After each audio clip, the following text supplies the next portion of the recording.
ত্রিভুজ সংক্রান্ত কিছু প্রশ্ন। আমার গণিত পঞ্চম শ্রেণী, পেজ নাম্বার 221, বইয়ের 221 নম্বর পৃষ্ঠা প্রত্যেকে খুলবে। এখানে দেখবে ত্রিভুজ সংক্রান্ত অনেকগুলি প্রশ্ন রয়েছে, যার প্রতিটি প্রশ্ন ভেরি ভেরি ইম্পর্টেন্ট। আমরা গত ক্লাসে ত্রিভুজের শ্রেণীবিভাগ এবং ত্রিভুজ কাকে বলে এবং শ্রেণীবিভাগের প্রত্যেকটা শ্রেণীর যে পরিচয়, সেখানে আমরা একদম শেষে যে বিষয়টা শিখেছিলাম, ত্রিভুজের তিনটে কোণের মান 180 ডিগ্রি। এইটা হচ্ছে আমাদের জীবনে ভেরি ভেরি ইম্পর্টেন্ট একটা বিষয়।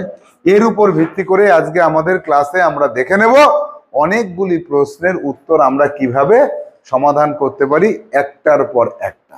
তাহলে চলো আমরা চলে যাই আমাদের বইয়ের এক দাগের প্রশ্ন থেকে পরপর পরপর করে আমরা উত্তর করব কিভাবে, সেটা শিখে নিই। গত ক্লাসের শুরুতেই আমরা আর একটা কথা শিখেছিলাম, সেটা কি ছিল? যে একটা ত্রিভুজ অঙ্কন করতে গেলে আমাদের যে তিনটে বাহু দরকার হয়, সেই তিনটে বাহুর দৈর্ঘ্য বিষয়ে, তিনটে বাহুর দৈর্ঘ্যের বিষয়ে আমরা জেনেছিলাম যে কোনো দুটো বাহুর দৈর্ঘ্য তৃতীয়টির থেকে বেশি হতে হবে। এই কথাটা মনে রেখেও কিন্তু আমাদের ক্লাস শুরু করতে হবে।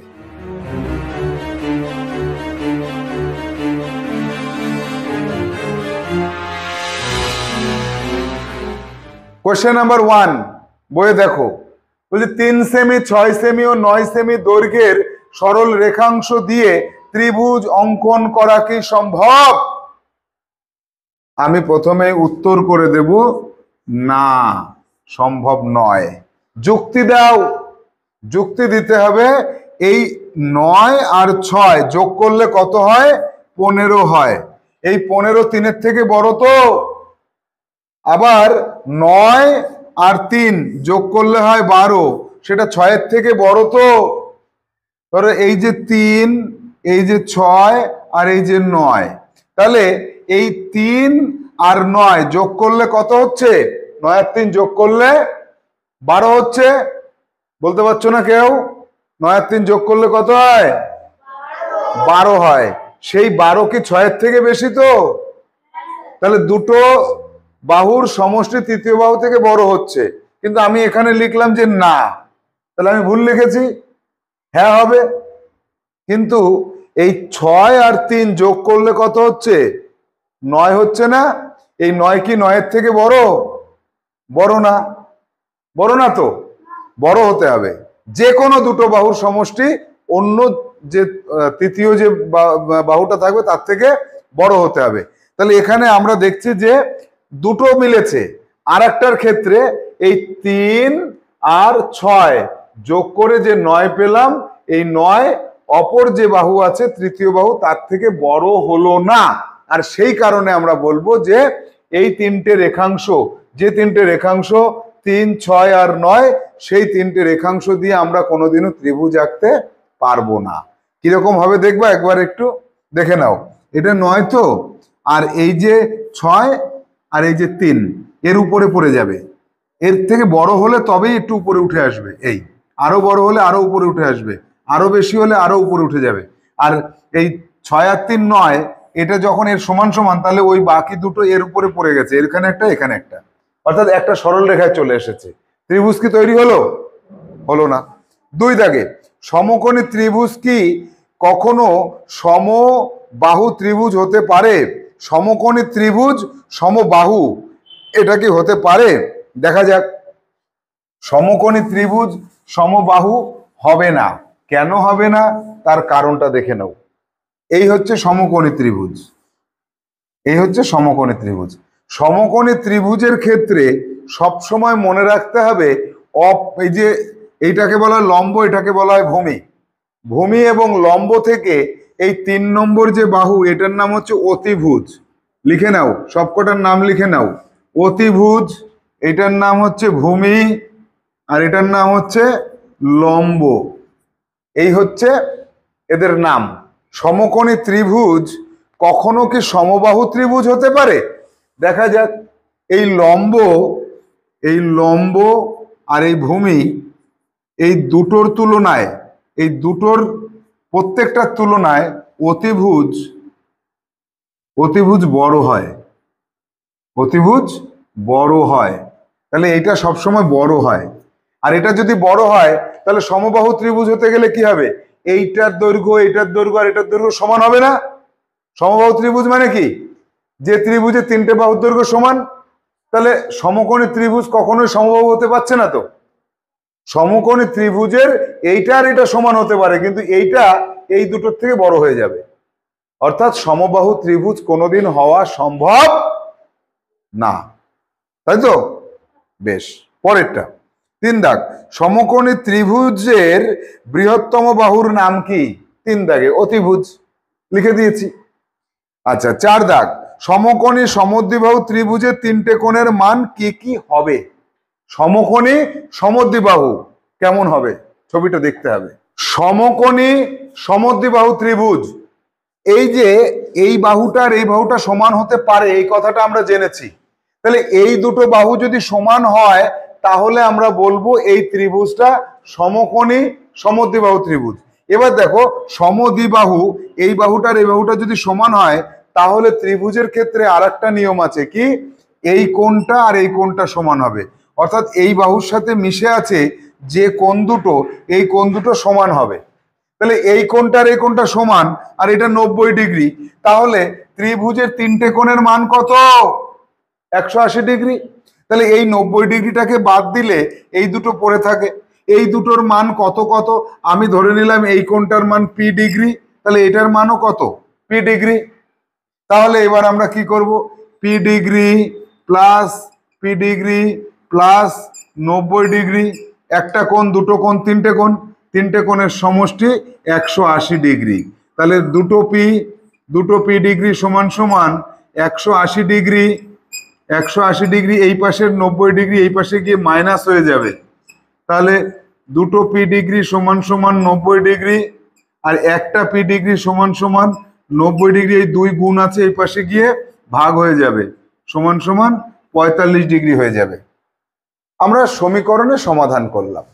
তাহলে বলছে সমকোণী সমদ্বিবাহু ত্রিভুজের 3টে কোণের মান কি কি? তাহলে একটা কোণের মান 90 ডিগ্রি, আর একটা কোণের মান 45 ডিগ্রি, আর একটা কোণের মান 45 ডিগ্রি। এটা 45, এটা 45, এটাও 45, তাহলে 45 45 90, এই হচ্ছে সমকোণী সমদ্বিবাহু ত্রিভুজের 3টে কোণের মান। পরেরটা দেখো 5 দাগ, সূক্ষ্মকোণী ত্রিভুজ কাকে বলে? ছবি এঁকে দেখাও। যে ত্রিভুজের 3টে কোণের মানই সূক্ষ্মকোণ, আমরা গত ক্লাসে এটা শিখে নিয়েছিলাম, যে ত্রিভুজের 3টে কোণের মানই সূক্ষ্মকোণ তাকে সূক্ষ্মকোণী ত্রিভুজ বলে। 5 দাগ, এই চিত্র দেখো, এই চিত্র, এইটাও সূক্ষ্মকোণ, এটাও সূক্ষ্মকোণ, এটাও সূক্ষ্মকোণ। এটা কত? এটা 40 ডিগ্রি, আর এটা হচ্ছে 40, আর এটা হচ্ছে 60, 100 ডিগ্রি, আর এটা হচ্ছে 80 ডিগ্রি। তিনটেই সূক্ষ্মকোণ হলো। তো এটা 40 না, এটা 50 করে দিই, আর এটা 70 করে দিই, তাহলে মিলে যাচ্ছে। দেখো 50, 60 আর 70 তিনটে মিলে 180 ডিগ্রি। তিনটে কোণই সূক্ষ্মকোণ হয়েছে তো নাকি হয়নি? ভালো করে দেখো, সূক্ষ্মকোণ, এটা সূক্ষ্মকোণ, এটা সূক্ষ্মকোণ। তাহলে লেখো, যে ত্রিভুজে 3টে কোণের মানই সূক্ষ্মকোণ হয় তাকে সূক্ষ্মকোণী ত্রিভুজ বলে। আর তার নিচে ছবি এঁকে দাও, এ বি সি একটি সূক্ষ্মকোণী ত্রিভুজ, কোণগুলোর মান বসিয়ে দাও। এবার আসবো আমরা 6 দাগে, সমকোণী ত্রিভুজ কখন সমকোণী সমদ্বিবাহু ত্রিভুজ হবে? সমকোণী ত্রিভুজ কখন? যখন, এই 6 দাগেরটার উত্তর আমরা একটু আগেই শিখে ফেলেছি। সমকোণী ত্রিভুজ কখন সমকোণী সমদ্বিবাহু ত্রিভুজ হবে? যখন সমকোণী ত্রিভুজের লম্ব আর ভূমি এই দুটোর দৈর্ঘ্য সমান হবে। বলো, যখন সমকোণী ত্রিভুজের লম্ব আর ভূমির দৈর্ঘ্য সমান হবে তখন সমকোণী ত্রিভুজ সমকোণী সমদ্বিবাহু ত্রিভুজ হবে। বেশ, 7 দাগ, একটি ত্রিভুজের দুটি কোণের প্রত্যেকটির মান 90 ডিগ্রি কি হতে পারে? যদি পারে যুক্তি দাও, যদি না পারে যুক্তি দাও। আমরা যাব বোর্ড ওয়ার্কের মাধ্যমে বিষয়টাকে বুঝে নেব। আমরা জানি একটা ত্রিভুজের 3টে কোণের মান 180 ডিগ্রি, এটা আমরা জানি তো নাকি জানি না? আমরা জানি। তাহলে একটা ত্রিভুজের একটা কোণ যদি 90 ডিগ্রি হয় তাহলে বাকি দুটো কোণের মান কত হয়? 90 ডিগ্রি হয়। এইটা যদি 90 হয় তাহলে এইটা আর এটা মিলিয়ে হবে 90 ডিগ্রি। তার মধ্যে এইটা যদি 90 ডিগ্রি হয় তাহলে কি হয়? আর একটা কোণ 0 ডিগ্রি হয়। এবার কোনো কোণ 0 ডিগ্রি হতে পারে না। 0 ডিগ্রি হলে তিনটে কোণকে আমরা ত্রিভুজের পাই না। এই হচ্ছে আমাদের কোণের ভিত্তিতে ব্যাখ্যা গেল। কি কোণের ভিত্তিতে ব্যাখ্যা হবে? ত্রিভুজের একটা কোণ যদি 90 ডিগ্রি হয়, বাকি দুটো কোণের সমষ্টি হয় 90 ডিগ্রি, তাহলে একটা কোণ 90 এর কম হবে, আর একটা কোণও 90 এর কম হবে। এই দুটো মিলিয়ে যদি 90 হয় তাহলে এটা 90 এর কম, এটাও 90 এর কম, যেভাবেই আঁকি না কেন। এই গেল কোণের ভিত্তিতে ব্যাখ্যা। এবার আমরা আসব আরেকটু উন্নত ভাবে আমরা বোঝার চেষ্টা করব যে আমরা একটা ত্রিভুজের ভূমি ধরলাম, এটা এই কোণটা 90 ডিগ্রি ধরে নিলাম, আর একটা কোণও 90 ডিগ্রি হতে পারে, ধরে নিয়েছি যে আর একটা কোণ 90 ডিগ্রি। তাহলে সেটা কিরকম হতো? সেই বাহুটা এরকম হতো। এইবার দুটো কোণ 90 ডিগ্রি হলে এবার এই বাহুটাকে যেদিকে যতই বাড়াই না কেন এরা জীবনেও কোনোদিন একসাথে মিলিত হবে না। কেন? দুটো কোণ 90 ডিগ্রি হলে এরা সমান্তরাল সরল রেখা বলে। সমান্তরাল, নতুন জিনিস শিখলাম আমরা।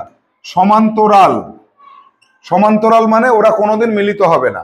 এবার এক্ষেত্রে মিলিত হতে পারতো কখন? যদি এটা 90 ডিগ্রির কম হতো, সমান্তরাল না হতো, একটু যদি বাঁকা হতো, তাহলে এরা কোনো না কোনো সময় গিয়ে কোথাও না কোথাও গিয়ে মিলিত হয়ে যেত। তাহলে এই কোণটা তখন 90 ডিগ্রির থেকে একটু কম হতে হবে। মনে করলাম আমি 80 ডিগ্রি হলো, 80 ডিগ্রি হলেও কিন্তু মিলিত হতে পারতো। অর্থাৎ ত্রিভুজের দুটো কোণের মান 90 ডিগ্রি হলে সেই দুটো বাহু কোনোদিন মিলিত হবে না এবং তারা ত্রিভুজও গঠন করতে পারবে না। এটা হচ্ছে একটু বড় লেভেলের ব্যাখ্যা দিলাম। ছোট লেভেলে ক্লাস 6 বা 5 লেভেলের ব্যাখ্যায় কি হবে? ত্রিভুজের তিনটে কোণের মান 90 ডিগ্রি, তার মধ্যে একটা কোণ যদি 180 ডিগ্রি, একটা কোণ যদি 90 ডিগ্রি হয়, বাকি দুটো কোণ মিলিয়ে 90 ডিগ্রি হয়। তার মধ্যে এটাও 90 ডিগ্রি হওয়া সম্ভব না, এটাও সম্ভব না, দুটোর যোগফল হতে হবে 90 ডিগ্রি। বোঝা গেল? যাব পরবর্তী সমস্যায়। সমবাহু ত্রিভুজের প্রতিটি কোণের মান কত? বেশ ভালো কথা। আমরা গত ক্লাসেও শিখেছিলাম সমবাহু ত্রিভুজ এবং তার প্রতিটি কোণের মান 60 ডিগ্রি আমরা শিখেছিলাম, কিন্তু আজকে আমি প্রমাণ করে দেখাবো কেন 60 ডিগ্রি করে হয়।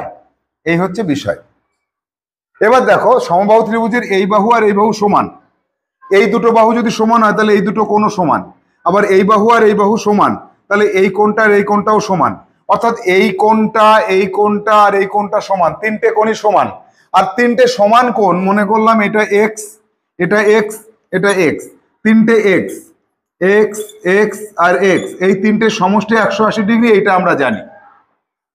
তাহলে তিনটে এক্স যোগ করলে হয় 3x সমান সমান 180 degree. X equal to 180 degree ভাগ 3 সমান সমান 60 degree. X equal to 60 degree, তাহলে এটাও 60, এটাও 60, এটাও 60। অথবা আমরা পাটিগণিতের নিয়মে বলতে পারি, তিনটে সমান কোণের সমষ্টি যদি 180 ডিগ্রি হয়, তাহলে প্রতিটা কোণের মান 180-র 3 ভাগের 1 ভাগ, অর্থাৎ 60 ডিগ্রি করে। তাই সমবাহু ত্রিভুজের প্রতিটি কোণের মান কত হয়? 60 ডিগ্রি হয়। বলো কত হয়? 60 ডিগ্রি। কেন হয়? কারণ তিনটে সমান জিনিসের সমষ্টি 180 ডিগ্রি, তাহলে প্রতিটাই কিন্তু 180 3 ভাগের 1 ভাগ। এই কারণে 9 দাগে কি আছে? সমকোণী ত্রিভুজে সমকোণ ছাড়া অপর দুটো কোণের সমষ্টি কত? একটু আগে আমরা শিখেছি সমকোণী ত্রিভুজের এই কোণটা 90 ডিগ্রি, এই কোণটা 90 ডিগ্রি, আর তিনটে মিলিয়ে হয়ে হচ্ছে 180 ডিগ্রি। তার মধ্যে এই 90টাকে বাদ দিলে বাকি দুটো কিন্তু 90 ডিগ্রি হবে, অর্থাৎ এইটা আর এটা মিলিয়ে 90 ডিগ্রি হবে। এটা আমরা একটু আগে শিখলাম। এরপরে আসবো 10 দাগে। 5 সেমি, 2 সেমি, 8 সেমি দৈর্ঘ্যের সরল রেখাংশ দিয়ে ত্রিভুজ অঙ্কন করা সম্ভব কিনা? 5, 2, 8। দেখো 5, 2 আর 8, তাহলে 8 আর 2 10, 5-এর থেকে বড়, আর 8 আর 5 13, 2-এর থেকে বড়। কিন্তু 5 আর 2 7, 8-এর থেকে কি বড়? বড় না। তাহলে ত্রিভুজ অঙ্কন করা সম্ভব নয়। এই আমরা একদম প্রথমে শিখেছিলাম আগের ক্লাসের। কি শিখেছিলাম? যে কোনো দুটো বাহুর সমষ্টি তৃতীয়টার থেকে বড় হতে হবে। তাহলে 5 আর 2 7, 8-এর থেকে বড় না, তাহলে সম্ভব নয়। যাব 11 দাগে, সমকোণী ত্রিভুজে একটি কোণের মান 30 ডিগ্রি হলে অপর কোণ দুটোর প্রত্যেকটির মান কত কত। তাহলে এটা আমরা কিভাবে পাবো? আমরা তিনটে কোণের সমষ্টি 180 ডিগ্রি এখান থেকেই বের করব। তাহলে আমরা বোর্ডে ছবির সাহায্যে বুঝে নিই সেটা। 11 দাগে আমরা যে ছবিটা এঁকেছি সেটা হচ্ছে একটা সমকোণী ত্রিভুজ। এই সমকোণী ত্রিভুজের একটা কোণের মান 30 ডিগ্রি এটা বলে দিয়েছে, আর একটা কোণের মান তো 90 ডিগ্রি আমরা জানি, তাই না? তাহলে এই দুটো কোণ মিলিয়ে কত হলো? 90 ডিগ্রি প্লাস 30 ডিগ্রি কত হয়? 120 ডিগ্রি। এই কোণটার মান কত হবে? তিনটের মান 180 ডিগ্রি, তার থেকে 120 ডিগ্রি বিয়োগ করে দাও, সমান সমান 60 ডিগ্রি হবে। এই তাহলে এই কোণটার মান নির্ণয় করতে আমাদের হলো না, কারণ এটা 90 ডিগ্রি আমরা জানি। তাহলে অপর দুটি কোণের মান হচ্ছে একটা 90 ডিগ্রি আর একটা 60 ডিগ্রি, আর প্রথমে যেটা দেওয়া ছিল সেটা ছিল 30 ডিগ্রি। তাহলে 30 ডিগ্রি বাদে বাকি দুটো কোণের মান 90 এবং 60 ডিগ্রি, এটা আমরা অঙ্কের সাহায্যে বুঝে নিলাম। এই যে আমরা 221 পৃষ্ঠাতে 11টা সমস্যা দেখলাম, বুঝলাম এবং তার সমাধান করলাম। ভেরি ভেরি ইম্পর্টেন্ট, এই পাতাটা লিখে রাখো। এখান থেকে একটা দুটো প্রশ্ন তোমাদের ফাইনাল পরীক্ষায় আসবেই আসবে। এর পরবর্তীতে আমরা যেটা পাচ্ছি, ত্রিভুজের মধ্যে স্থূলকোণ খুঁজে বের করি, অর্থাৎ স্থূলকোণের বিষয়ে আমরা আলোচনা করব। তারপরে আবার অন্যান্য বিষয়ে আমরা চলে যাব জ্যামিতিক বিষয়বস্তুগুলির উপরেই, কিন্তু সেটা আজকের ক্লাসে নয়। আমাদের আমার গণিত বইয়ের 122 পৃষ্ঠা থেকে আমরা আগামী ক্লাসে বুঝে নেওয়ার চেষ্টা করব। আজকের মতো ক্লাস এখানে শেষ করছি। ভালো থাকো, সুস্থ থাকো। যেগুলো করলাম এই 11টাই CW জমা করবে, HW করে বাড়ির থেকে নিয়ে আসবে, আমি দেখে নেব। যারা অনলাইনে আছো তারা HW নির্দিষ্ট সময় জমা করবে। টাটা।